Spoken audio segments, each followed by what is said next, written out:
राजनीतिक जीवन में चुनौतियों की कोई कमी नहीं है और चुनौतियां ही व्यक्ति को मजबूत बनाती है। आपके शपथ ग्रहण से एक तस्वीरें वायरल हुई थी जिसमें आप एक अनोखी वेशभूषा में दिखाई दिए थे। क्या कारण थे वो वेशभूषा धारण करने का? वो अनोखी वेशभूषा नहीं है, वो मेरी संस्कृति है, मेरा अभिमान है, वो मेरे समाज का गौरव है। वो पगड़ी, वो धोती, वो फुंदे वाली जैकेट और वो तीर कमान, ये हमारी पहचान है और मेरी संस्कृति मेरा अभिमान है। शिक्षा के क्षेत्र में आमूलचूल परिवर्तन हुए, बड़ी और भव्य स्कूलें बनने का काम शुरू हुआ और वो सिर्फ शहरों में नहीं, मेरे आदिवासी अंचल के आखिरी कोने में भी अगर कोई स्कूल बनाए तो 50 करोड़ की लागत है उसकी। हर तहसील पर महाविद्यालय स्थापित करने का काम हमारी सरकार ने किया, ITI कॉलेज खोलने का काम किया, मेडिकल कॉलेज खोलने का काम किया। केंद्र सरकार ने अगर यहाँ किसान सम्मान निधि दी तो मध्य प्रदेश सरकार ने भी उस किसान सम्मान निधि में दुगुना करने का काम किया। कृषि उपकरणों में अनुदान देने का काम हमारी सरकार ने किया। खाद, बीज और दवा में सब्सिडी देने का काम, अनुदान देने का काम हमारी सरकार ने किया। कि लोकसभा में 33% आरक्षण नारी शक्ति वंदन अधिनियम के माध्यम से देने का काम हमारी सरकार ने किया है। देश में 53 करोड़ से अधिक आयुष्मान कार्ड बनकर वितरित कर दिए गए हैं। भारतीय जनता पार्टी काम करती है, काम करके दिखाती है। नमस्कार, आप देख रहे हैं EV न्यूज और मैं हूं आपके साथ साध्वी दुबे। इस वक्त हमारे साथ मौजूद है भारतीय जनता पार्टी के मध्य प्रदेश से राज्यसभा सांसद डॉक्टर सुमेर सिंह सोलंकी जी। बहुत बहुत स्वागत है सर आपका हमारे चैनल पे। और सबसे बड़ी बात, आपको बहुत बहुत बधाई कि आपकी सरकार के 5 साल पूरे हो चुके हैं, कार्यकाल आपका पूरा हो चुका है। जी धन्यवाद। तो इस पे क्या कहेंगे, किस तरीके की जिम्मेदारियां थी, किस तरीके की चुनौती थी इन 5 सालों में? देखिए, आज 22 जुलाई 2025 है जी और मेरे कार्यकाल के 5 साल पूर्ण हो चुके हैं। जी। राजनीतिक जीवन में चुनौतियों की कोई कमी नहीं है, हर कदम पे चुनौती है और चुनौतियां ही व्यक्ति को मजबूत बनाती है। राजनीतिक जीवन में अगर व्यक्ति किसी लक्ष्य को तय करता है तो उस लक्ष्य का नाम है जन कल्याण, जी लोकहित, परहित और सेवा। मैंने अपने 5 साल के कार्यकाल में अपने आदिवासी क्षेत्र में जो सुविधाएं नहीं थी उन सुविधाओं को लाने का काम किया है और इसमें मेरी सरकार माननीय नरेंद्र मोदी जी और मध्य प्रदेश के माननीय मुख्यमंत्री जी के नेतृत्व में क्षेत्र का भरपूर विकास हुआ है। मध्य प्रदेश का और देश का भरपूर विकास हुआ है। गरीब भाई और बहनों की जिंदगी बदली है और वो आर्थिक रूप से सक्षम हुए हैं। साथ ही इंफ्रास्ट्रक्चर की बात करूं मैं तो पूरे देश के अंदर हर प्रकार का निर्माण पूरी मजबूती के साथ हुआ है और वो निर्माण ऐतिहासिक है। सर, सबसे पहली बात यह है कि आप एक इतिहास के प्रोफेसर के तौर पे थे, उसके बाद से प्रोफेसर से सीधे राज्यसभा सांसद बनने तक का आपका पूरा पॉलिटिकल करियर क्या था, वो दर्शकों को बताएं थोड़ा। देखिए, मैं एक शिक्षक रहा हूँ, प्राइमरी से लगा के कॉलेज तक के बच्चों को पढ़ाने का अनुभव रहा है मुझे। मैं 10 साल प्राथमिक विद्यालय में शिक्षक रहा, लेकिन 15 साल तक उच्च शिक्षा में कॉलेज में प्रोफेसर रहा। एक शिक्षक अपने जीवन में बेहतर इंसान को बनाने का काम करता है। जी, बहुत बढ़िया, बहुत बढ़िया। और बेहतर इंसान अगर इस देश का नेता बने या IAS बने या IPS बने या इंजीनियर बने या डॉक्टर बने या फिर कोई सा भी वो कर्मचारी अधिकारी बने या फिर वो एक अच्छा बिजनेसमैन बने या किसान बने, लेकिन अगर वो एक अच्छा इंसान होगा तो इन सारे पदों पर रहते हुए वो जन कल्याण के सबसे बेहतर काम कर पाएगा। इसलिए मैंने मेरे विद्यार्थियों को बेहतर से बेहतर इंसान बनने की सीख देने का काम किया और उनका निर्माण उसी हिसाब से किया जो जन कल्याण के साथ साथ देश कल्याण के लिए और राष्ट्र को प्रथम मानते हुए काम करें। और मुझे लगता है कि पूरी शिक्षा की अवधि में मैंने कभी राजनीतिक क्षेत्र में आने का ख्वाब या सपना नहीं देखा हाँ, था। ऐसा कहा जाता है कि जब आपका नाम आया था सूची में तो किसी को विश्वास ही नहीं हो रहा था कि आपका इस लिस्ट में नाम आएगा। विश्वास तो मुझे भी नहीं हो रहा था। हाँ। मुझे भी लगा कि किसी ने मेरे साथ मजाक किया, लेकिन बाद में देखा तो सचमुच में मुझे राज्यसभा का टिकट भारतीय जनता पार्टी के राष्ट्रीय नेतृत्व ने और प्रदेश के नेतृत्व ने दिया है। और मैं उसके लिए भी देश के यशस्वी प्रधानमंत्री माननीय नरेंद्र मोदी जी का, गृह मंत्री माननीय अमित शाह जी का, राष्ट्रीय अध्यक्ष माननीय JP नड्डा जी का और मध्य प्रदेश के तत्कालीन मुख्यमंत्री माननीय शिवराज सिंह चौहान जी का और हमारे शुभंकर और कुशल संगठक, कुशल नेतृत्वकर्ता मध्य प्रदेश के माननीय विष्णुदत्त शर्मा जी का आभार व्यक्त करता हूं, जिन्होंने मुझ जैसे किसान के बेटे को बकरी चराने वाले को राज्यसभा में राजा और महाराजा के साथ जाने का अवसर दिया। और मैं नहीं बल्कि मेरा पूरा समाज पार्टी का अभिनंदन करता है और आभार भी व्यक्त करता है। लेकिन मैं अपने आप को सौभाग्यशाली समझता हूं कि मुझे ये दायित्व दिया गया है और मेरे भाइयों और बहनों को सेवा का अवसर प्रदान किया। आपके शपथ ग्रहण से एक तस्वीरें वायरल हुई थी जिसमें आप एक अनोखी वेशभूषा में दिखाई दिए थे। क्या कारण थे वो वेशभूषा धारण करने का? वो अनोखी वेशभूषा नहीं है, वो मेरी संस्कृति है, मेरा अभिमान है, वो मेरे समाज का गौरव है।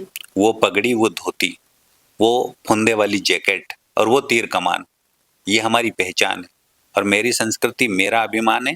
तो मैं ये कहूँगा कि जनजातीय संस्कृति और भारत की सनातन संस्कृति पूरे भारत के लिए गौरवान्वित करने वाली संस्कृति है और उसी संस्कृति को अपने साथ अगर लेके कोई चले तो आत्मगौरव होता है। मैं उसी आत्मगौरव को लेकर संसद के अंदर आया था और मैंने बाकायदा संसद के अंदर इस वेशभूषा के लिए, तीर कमान के लिए, गहनों के लिए अनुमति भी ली थी और इसलिए मैंने अपनी शपथ 22 जुलाई 2020 को उस वेशभूषा में ली थी। लेकिन उस वेशभूषा का अपना महत्व है। मैं इतना जरूर कहना चाहता हूं कि अपनी पहचान, अपनी मूल पहचान, अपनी जड़ों से कभी अलग नहीं होना और अपनी पहचान को सदैव बनाते हुए, जमीन से जुड़े हुए रहते हुए आसमान छूने की कोशिश करना चाहिए। और यही एक अच्छे और सच्चे समाज सेवी और व्यक्ति के देशभक्त की पहचान होती है। तो मुझे लगता है कि वो हमारी परंपरा है, वो हमारी वेशभूषा है। तो लगना चाहिए कि देश के अंदर इस प्रकार की वेशभूषा, इस प्रकार की संस्कृति, इस प्रकार की परंपरा के लोग भी रहते हैं। पर भारत की विशेषता भी यही है, अनेकता में एकता ही भारत की विशेषता है। तो समरसता और समरसता के साथ साथ पहचान, वो सारी चीजें उसमें दिखती है। और मैं इसीलिए अपनी बोली, अपनी भाषा, अपना पहनावा जीवन में कभी छोड़ूंगा नहीं और दूसरों से भी आग्रह करता हूं कि अपनी पहचान सदैव बना के रखें। हालांकि सर, आप एक शिक्षक हैं और विद्यार्थियों के लिए क्या सही है क्या गलत आपसे बेहतर कोई नहीं समझ सकता। तो आपकी सरकार विद्यार्थियों के लिए कौन से नए वो स्कीम ला रही है और किस इस क्षेत्र में क्या क्या काम की है अब तक? हमारी सरकारों ने, चाहे वो हमारी केंद्र की भाजपा सरकार हो या मध्य प्रदेश की भारतीय जनता पार्टी की सरकार हो, आजादी के बाद लंबे समय तक कांग्रेस ने देश के ऊपर और मध्य प्रदेश के अंदर शासन किया। लेकिन वही घिसी पिटी शिक्षा व्यवस्था लेकर चल रहे थे। पहली बार देश के प्रधानमंत्री माननीय नरेंद्र मोदी जी के नेतृत्व में नई शिक्षा व्यवस्था लागू की गई। नई शिक्षा नीति 2020 जब से लागू हुई है, शिक्षा के क्षेत्र में आमूलचूल परिवर्तन हुए। बच्चों के लिए बड़ी और भव्य स्कूलें बनने का काम शुरू हुआ और वो सिर्फ शहरों में नहीं, मेरे आदिवासी अंचल के आखिरी कोने में भी अगर कोई स्कूल बनाए तो 50 करोड़ की लागत है उसकी। और उन स्कूलों का नाम है एकलव्य आदर्श आवासीय विद्यालय, केंद्रीय विद्यालय संगठन, नवोदय विद्यालय। ये सारे विद्यालय स्थापित करने का काम अगर किया है तो हमारी सरकारों ने आखिरी कोने तक किया है। और एकलव्य आदर्श आवासीय विद्यालयों के भवन भव्य और दिव्य बने, जिसमें 500 से 1000 आदिवासी बच्चे, आदिवासी बेटे और बेटियां पढ़ रहे हैं। लेकिन मध्य प्रदेश की सरकार ने भी इसमें एक कदम और आगे बढ़ाते हुए पहले सीएम राइज स्कूल खोले गए, जिनकी लागत भी 30-35 करोड़ से कम नहीं थी। लेकिन अब हमारी सरकार ने इसका नाम बदलकर सांदीपनी विद्यालय कर दिया गया है, क्योंकि सांदीपनी कृष्ण के गुरु थे और कृष्ण के गुरु के नाम से जो स्कूल होगा उसमें पढ़ने वाला बेटा और बेटी का निर्माण कृष्ण की भांति होगा। इसलिए स्कूलों के मामले में, छात्रावास के मामले में, शिक्षा के मामले में हर तहसील पर महाविद्यालय स्थापित करने का काम हमारी सरकार ने किया। आईटीआई कॉलेज खोलने का काम किया, मेडिकल कॉलेज खोलने का काम किया, मेडिकल कॉलेज के साथ विश्वविद्यालय स्थापित करने का काम भी हमारी सरकार ने किया। और अब नई शिक्षा नीति के तहत इन पे संपूर्ण पाठ्यक्रम पढ़ाने की व्यवस्था भी हमारी सरकार ने की और कुछ पाठ्यक्रम नए तरीके से जोड़कर उसको प्रयोजन मूलक या व्यवसाय से जोड़ते हुए उसको स्थापित करने का काम किया है। तो नई शिक्षा नीति सिर्फ शहरों की नहीं, बल्कि हमारे आदिवासी क्षेत्र के भाई और बहनों के बच्चों के लिए भी वरदान साबित होगी।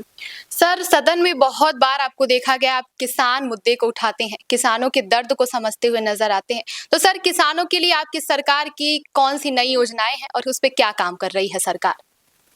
देखिए, पूरे देश में अगर हम बात करें तो ये भारत देश जो है वो कृषि प्रधान देश है। जी। और जहाँ कृषि की प्रधानता है वहाँ किसानों को हमने अन्नदाता कहा है।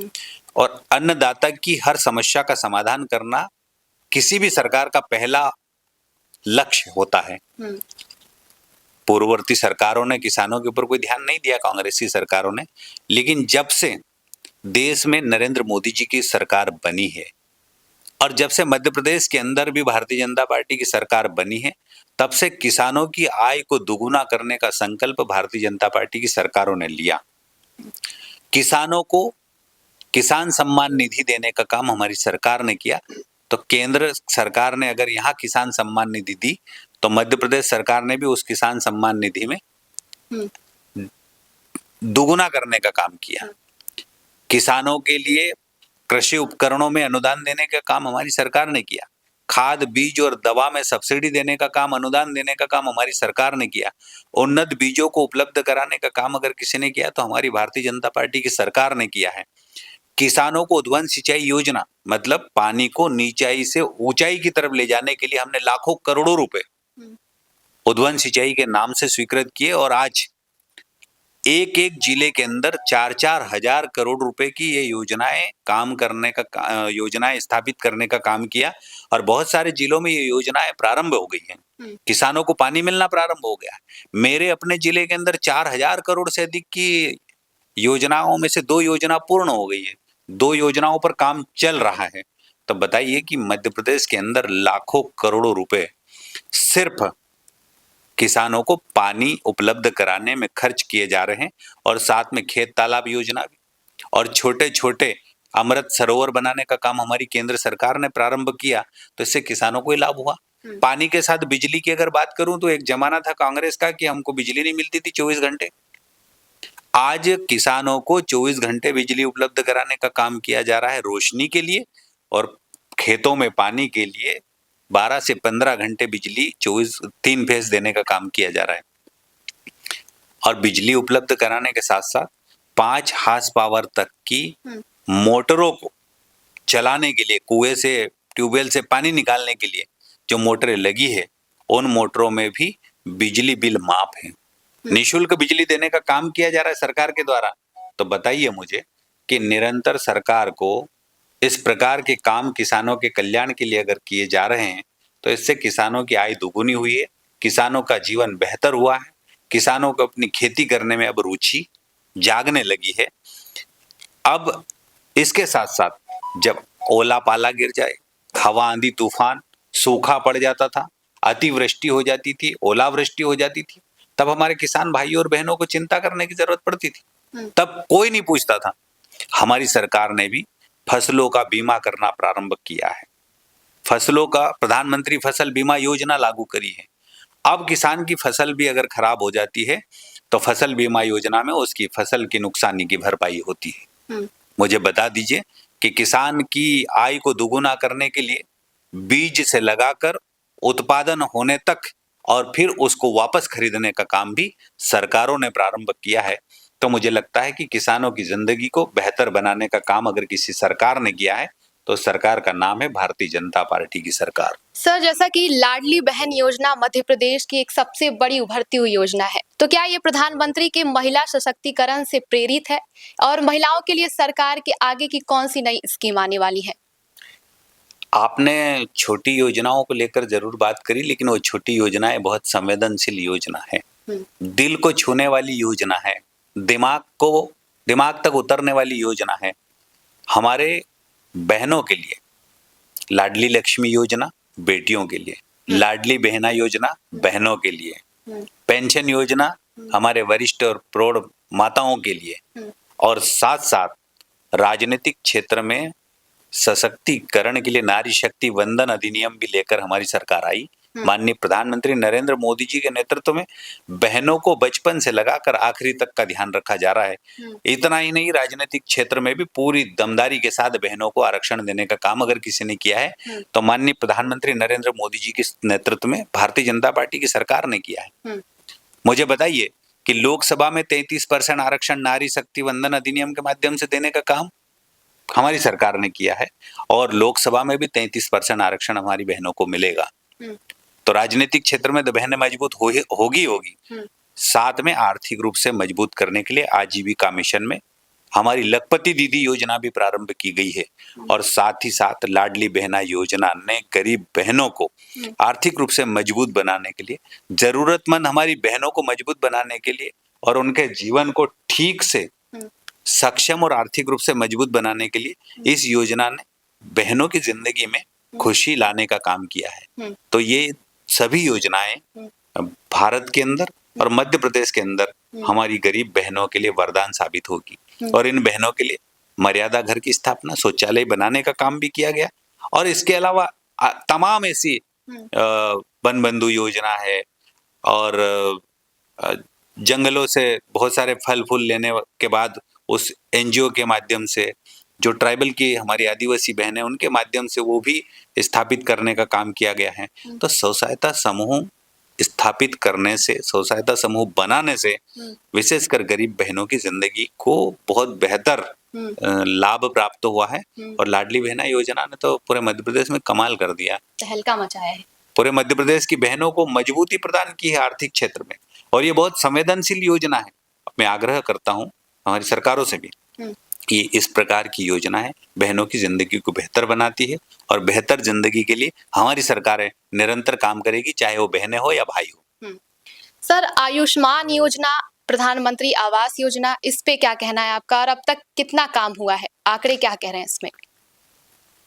आंकड़ों की अगर मैं बात करूं तो देश में 53 करोड़ से अधिक आयुष्मान कार्ड बनकर वितरित कर दिए गए हैं पूरे देश के अंदर। अलग अलग राज्यों का आंकड़ा अलग हो सकता है, लेकिन मेरे अपने मध्य प्रदेश की बात करूं तो 4.5 करोड़ से अधिक आयुष्मान कार्ड मध्य प्रदेश में वितरित किए गए और मेरे अपने जिले के अंदर करीब 9 लाख से अधिक आयुष्मान कार्ड का वितरण किया जा चुका है और मेरा जिला जो है वो 80% से अधिक आदिवासी जिला है, जनजाति बहुल्य जिला है और मेरे आदिवासी भाई और बहनों को अब स्वास्थ्य की गारंटी मिली है, जीने की गारंटी मिली है, इलाज की गारंटी मिली है।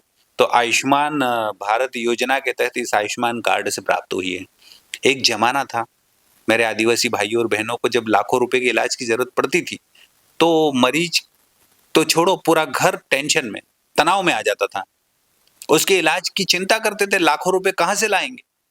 तो कई बार उनको खेत बेचना पड़ता था, गहने बेचना पड़ते थे, कई जगह बंधक बन के रहना पड़ता था। महाराष्ट्र और गुजरात जाकर पैसे लेकर आते थे लेकिन 2-3 साल वहां बंधक बनकर चुकाते थे वो पैसा। कभी पूर्ववर्ती सरकारों को इस प्रकार का ध्यान नहीं आया, लेकिन नरेंद्र मोदी जी, हमारे माननीय प्रधानमंत्री जी जब इस देश के प्रधानमंत्री बने तो इस योजना को लेकर आए और ये योजना अब हमारे आदिवासी गरीब भाई और बहनों के लिए वरदान साबित हुई है। अब इलाज के लिए 5 लाख के लिए प्रतिवर्ष की कोई चिंता नहीं है, हर वर्ष 5 लाख रुपए तक का इलाज आप करा सकते हैं। तो बताइए, इससे बड़ी योजना भारत में नहीं बल्कि पूरी दुनिया में कहीं नहीं है। मैं माननीय प्रधानमंत्री जी का अभिनंदन करते हुए आभार व्यक्त करता हूँ। सर, आखिरी सवाल मेरा आपसे है कि सड़कों पे, चाहे वो मध्य प्रदेश हो चाहे अन्य राज्य हो, ये मवेशी पशुओं का जो मामला है वो बहुत गंभीरता से देखा जा रहा है। ये जो गाय विचर रही हैं सड़कों पे, कई दुर्घटनाओं के कारण बन रही हैं, तो इसके लिए कौन जिम्मेदार है? क्या ये जो गौशाला बनाने के दावे किए जा रहे हैं वो जुमले हैं खाली? कांग्रेस के जुमले हो सकते हैं, कांग्रेस के सरकारों की घोषणा हो सकती है। भारतीय जनता पार्टी काम करती है, काम करके दिखाती है। हम पहले तो घोषणा पत्र तैयार नहीं करते, हम संकल्प पत्र तैयार करते हैं और हम जो संकल्प लेते हैं उसको सिद्ध करते हैं, उसको सिद्धि तक पहुंचाते हैं। मध्य प्रदेश और देश के अंदर गौशालाओं का निर्माण बहुत तेजी के साथ हमारी सरकार कर रही है। मेरे मध्य प्रदेश के अंदर, मेरी अपनी ग्राम पंचायत के अंदर और आसपास की ग्राम पंचायतों के अंदर गौशालाओं का निर्माण बहुत तेजी से हो रहा है और कुछ गौशालाएं हमने प्रारंभ कर दी हैं। तो गौ माता, जिसको हम माँ बोलते हैं, तो गौ माता के माध्यम से हमको दूध तो मिलता ही है, लेकिन हमको खाद भी मिलता है और उनके माध्यम से हमको बेल भी मिलते हैं। तो गाय का पालन हमारे देश के अंदर गौ माता की पूजा होती है और गाय का पालन भी किया जाता है। जो सड़क की आपने बात कही, तो मैं उसमें एक बात जरूर कहना चाहता हूँ कि कभी कभार सड़कों पर गाय चराने वाले लोग सड़कों पर गाय लेके जाते हैं, और कभी कभार क्या होता है कि कुछ लोग अपनी गाय को छोड़ देते हैं। तो कुछ लोगों की लापरवाही हो सकती है, लेकिन गौ माता को इस प्रकार से खुले में सड़क पर नहीं छोड़ते हैं। और अब इस व्यवस्था को हमारी सरकारों ने बेहतर बनाने के लिए काम प्रारंभ कर दिया है, और आने वाले कुछ सालों में गौ माता आपको कहीं विचरण करते हुए नहीं दिखेगी, कहीं परेशान होते हुए नहीं दिखेगी। और मध्य प्रदेश में तो गौ माताओं को वाहन उपलब्ध कराए गए, उनके इलाज के लिए वाहन उपलब्ध कराए गए। पूरे मध्य प्रदेश के अंदर कई सैकड़ों वाहन गौ माता को इलाज देने के लिए हर जिले के अंदर 15 से 20 वाहन दिए गए हैं। पूरे मध्य प्रदेश के अंदर हजारों की संख्या में वाहन उपलब्ध कराए गए हैं। तो मुझे लगता है कि अब गौशालाओं में गौ माता बीमार भी होगी तो इलाज भी होगा, और अब विचरण करेगी सड़क पे तो वो नहीं होगा। और एक बात और है कि हर गौशाला को सरकार ने अनुदान प्रारंभ किया है। बहुत जल्द हर गोपालक को राशि देने का काम भी हमारी सरकार करेगी। तो मुझे बताइए कि इस क्षेत्र में हमारी सरकार निरंतर बेहतर काम कर रही है। तो हमारे साथ थे मध्य प्रदेश से राज्यसभा सांसद डॉक्टर सुमेर सिंह सोलंकी जी, जिनसे हमने मध्य प्रदेश के तमाम मुद्दों पर चर्चा की, साथ ही साथ उनके सरकार की क्या स्कीमें हैं और क्या आने वाले समय में होने वाली है, इस बात पर भी हमने उनसे चर्चा की। इस प्रोग्राम में फिलहाल इतना ही। बाकी देश दुनिया की तमाम खबरों को देखने के लिए देखते रहिए ईवी न्यूज।